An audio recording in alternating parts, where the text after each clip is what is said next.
In the previous class, we discussed about the components of an ecosystem. That muz wuch es ki different components of an ecosystem kya kya chu asan. Yani yat muz es iwan chu biotic and abiotic components. Biotic gay living components, the abiotic components gay non-living components of an ecosystem.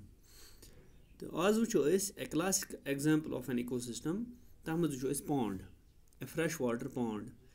A freshwater pond can represent as a classic example of an ecosystem. In sait heko is explain karit structure the function of an ecosystem. Yat diagram is the shayit ak pond ecosystem.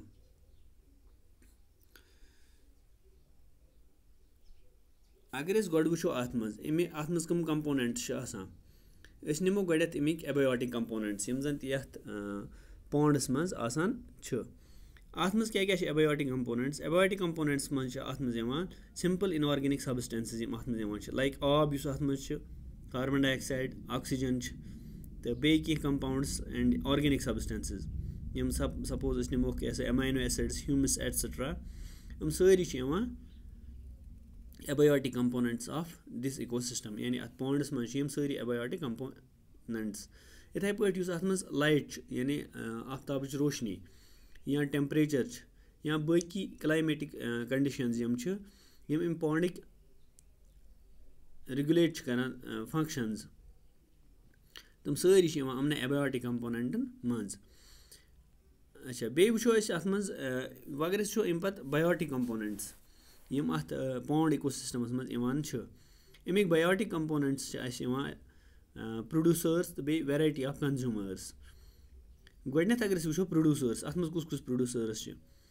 Atmas in as different types of plants. Ye thai put agar show yum phytoplanktons ch. Ya algae ch. Ya baki plants yum ch. Ya agar show ki submerged plants. Ya yum at pet float asan kara. Ya say surface floating plants. Sari ch yum atmas producers. Ta yum pad we show is atmas kam consumers. Atmas yum as macro consumers. Tim in as imzant atma animals, animal fauna use atmas ponds maz chu. It put like zooplanktons like paramecium ch, Daphnia, cyclops, ya insect larvae ch. Sari atmas primary consumers. Primary consumers yum chu.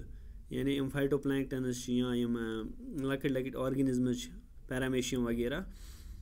Ch khawa these are eaten by small fishes. Yani like god atmas asan ch khawa primary consumer. Iman one was hasa like secondary consumers. Yim like fishes ch ch khawa pat baj fishes. Go baj fish yum ch tum ch asan tertiary consumers at pond ecosystems manz. Ithai pat ch atmas decomposers ya agar is one tuman micro consumers. The decomposers in atmas yim zan variety of bacteria and fungi. In a mukhtalif qismik atmaz microorganisms like bacteria and fungi. The masan abundant yatas at muddy water ice. The ihas kam ch usant at dead matter ice sakarnam decompose. Be use excreta of animals and dead bodies has plant and animal has sari shim kara decompose. The yimzant aman maz asan inorganic substances yum lock karam release. So ithai put agar is nimon pat garden ak baag ch ak natural ecosystem.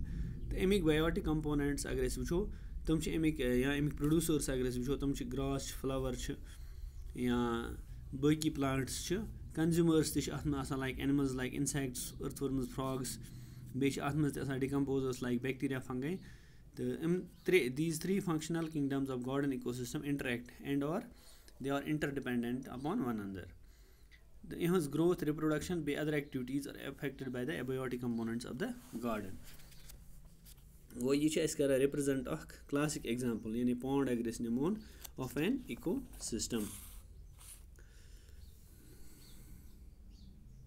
Thank you.